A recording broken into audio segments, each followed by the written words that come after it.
جمعية الدعوة والإرشاد وتوعية الجاليات بمحافظة بدر.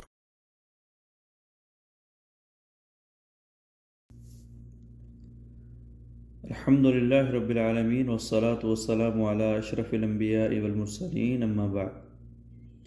محترم سامعین و حضرات، نماز کے اندر سورہ فاتحہ کا پڑھنا یہ نماز کا ایک بہت بڑا رکن ہے، اور ایسا رکن ہے جس کو نماز کا نام دیا گیا ہے. جس طرح کہ سورہ بنی اسرائیل کے اندر اللہ رب العالمین ارشاد فرماتے ہیں وَقُرْآنَ الْفَجْرِ إِنَّ قُرْآنَ الْفَجْرِ كَانَ مَشْهُودًا. اس آیت کے اندر، اس آیت کی تفسیر کے اندر اللہ رب العالمین فرماتے ہیں کہ اے لوگو، فجر کی نماز پڑھا کرو، کیونکہ فجر کی نماز میں اللہ کی رحمت کے فرشتے حاضر ہوتے ہیں. جس طرح ایک جز کو ایک کل کا مقام دیا گیا ہے، یعنی فجر کی نماز کو ہی پورا قرآن کہا گیا ہے، اسی طرح سورہ فاتحہ کو بھی پوری نماز کہا گیا ہے. اور یہ حدیث سورہ فاتحہ کی اہمیت کے اوپر، اس کی فضیلت کے اوپر دلالت کرتی ہے، اس چیز کو ظاہر کرتی ہے، اس کی اہمیت کو اور اس کے بڑا ہونے کو ظاہر کرتی ہے. جس طرح کہ حضرت ابو ہریرہ رضی اللہ تعالیٰ عنہ کی حدیث ہے، اللہ رب العالمین نے ارشاد فرمایا، یہ حدیث قدسی ہے.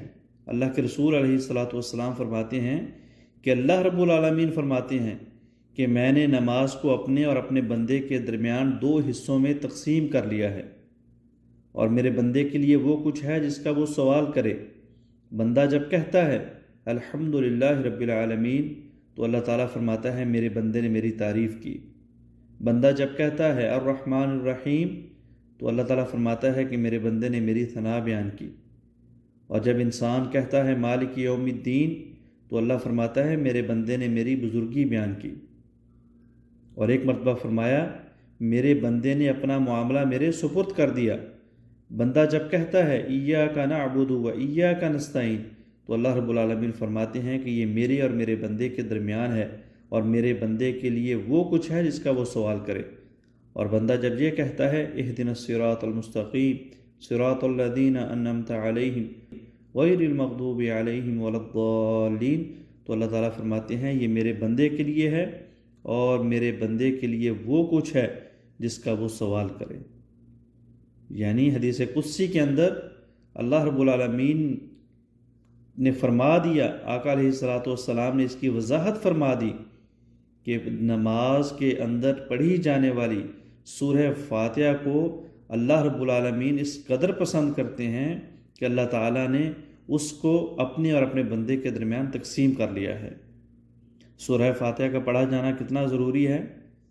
آقا علیہ الصلاۃ والسلام کی دوسری حدیث حضرت ابو ہریرہ رضی اللہ تعالیٰ عنہ فرماتے ہیں من صلی صلاۃ لم یقرأ فیہا بأم القرآن فہی خداج ثلاثا ای غیر تمام، کہ جو شخص نماز پڑھے اور اس کے اندر سورہ فاتحہ نہ پڑھے تو وہ نماز ناقص ہے، ناقص ہے، ناقص ہے. ناقص سے مراد وہ کمی والی ہے.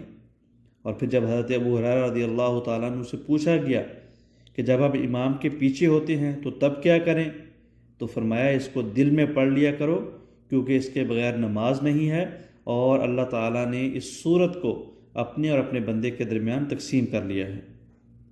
آقا علیہ الصلاۃ والسلام کی بہت ساری احادیث ایسی ہیں جو اس چیز کے اوپر دلالت کرتی ہیں کہ نماز پڑھنے والا چاہے وہ امام ہو، چاہے وہ مقتدی ہو، چاہے وہ اکیلا نماز پڑھ رہا ہو، تو ہر رکعت کے اندر سورہ فاتحہ کا پڑھنا ضروری ہے، اور سورہ فاتحہ کا پڑھنا ہی نماز ہے، اور سورہ فاتحہ کے پڑھنے کے بغیر وہ رکعت نامکمل ہے، نماز نامکمل ہے. اللہ کے رسول علیہ الصلاۃ والسلام نے فرمایا، صحیحین کی روایت ہے، حضرت عبادہ بن صامت رضی اللہ تعالیٰ عنہ اس حدیث کے راوی ہیں، فرماتے ہیں لا صلاۃ لمن لم یقرأ بفاتحۃ الکتاب، اس شخص کی نماز ہی نہیں ہوتی جو شخص اپنی نماز کے اندر سورہ فاتحہ نہیں پڑھتا. حضرت ابو ہریرہ رضی اللہ تعالیٰ عنہ کی حدیث ہے، رسول اللہ صلی اللہ علیہ وسلم نے فرمایا کہ لا تجزئ صلاۃ لا یقرأ فیہا بأم القرآن وہ نماز کافی ہی نہیں ہے، وہ نماز ہی نہیں ہے، اس نماز کے پڑھنے کا کوئی فائدہ نہیں ہے جس نماز کے اندر القرآن یعنی سورہ فاتحہ کی تلاوت نہ کی جائے۔ اللہ رب العالمین ہمیں ان احادیث کے اوپر عمل کرنے کی توفیق عطا فرمائے، اور ایسی دعا، ایسی صورت جو اللہ کو بہت پسند ہے، اللہ نے اپنے اور اپنے بندے کے درمیان اس کو تقسیم کر لیا ہے، اس کو پڑھنے کی توفیق عطا فرمائے۔ السلام علیکم ورحمۃ اللہ وبرکاتہ۔